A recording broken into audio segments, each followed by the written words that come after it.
The other day, a client of mine, Tony Watson, called me up just to give me a hard time that I wasn't going to be coming down to the Southern Monument Builders Association convention next month, because instead I plan on taking my family up to South Dakota for my son's swim meet.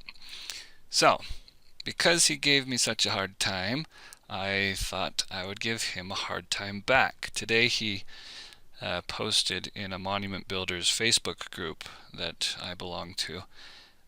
This picture here, you can see that he's got his priorities straight watching an Aggies game. Well, I thought I'd remind him what his real priorities were, so I posted back that this is what he should be doing on his screen instead of watching an Aggies game. However, since I took the time to actually put this together to tease him, I thought I'd actually get some real use out of it by showing my other users how exactly I went about creating this design. So that's what I'm going to do now. So I'm going to go back into my program here. Okay, so what I did was I created a new document, and then I ran my shape builder tool, clicked OK, and then I typed in design me, switched my font to Rage Italic. It's just, I don't know, some font that comes with Windows, I guess. Made that a little bit larger, but I noticed that the I and the G don't quite connect. So I took my shape tool and dragged this in a little bit. I don't think I went so far as to connect the N and the G because I just wasn't thinking about it. But you can also do something else where you grab the individual character and move it over. So I could have done that as well, but I didn't. Anyway, then I turned it to 10% gray here. I thought it would be funny to make it look similar to how people write on the back of cars, you know, that they need to be cleaned. They write in the dust. So that's why I went with like the handwriting type font. I rotated it, clicked the die and hit C to center it on the stone.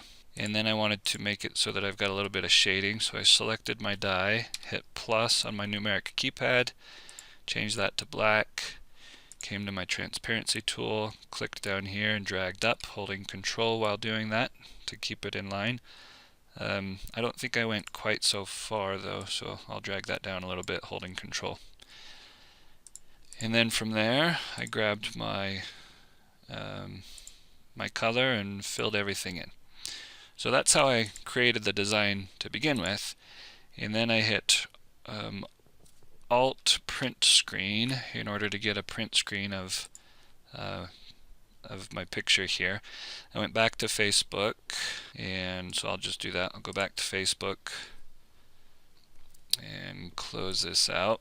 Clicked on his picture, right clicked and said copy image, and I went back into my design here and hit Control V to paste it. Sorry, I should have done that in a different order. Because I'm copying things to the clipboard, it actually matters. So instead, I will grab this and hit Shift F2 so that it zooms into only the selected. Now I will do Alt print screen and hit Control V then to paste that print screen. So now I've got my print screen and I've got that.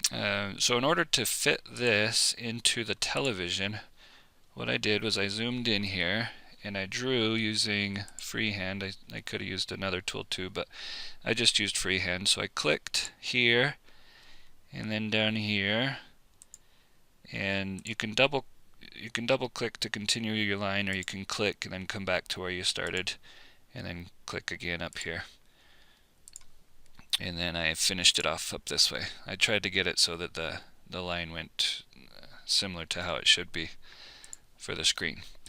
So I've got that now, which is what I'm going to use to take this design, and I'll go up to Effects and say Envelope, and that opens up the Envelope Docker, which is now going to be over here.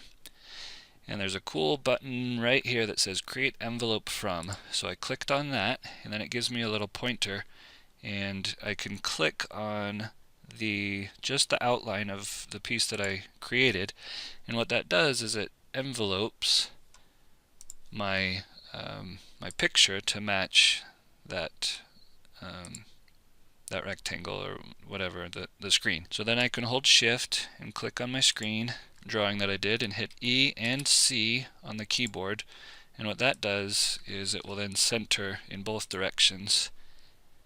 From there I wanted to trim it off, so I took my crop tool and I went and just selected from there down to here, double clicked to crop, and that then cropped it to how I wanted. And then I went to my JPEG button and I said, get your priorities straight, or something like that, and clicked OK.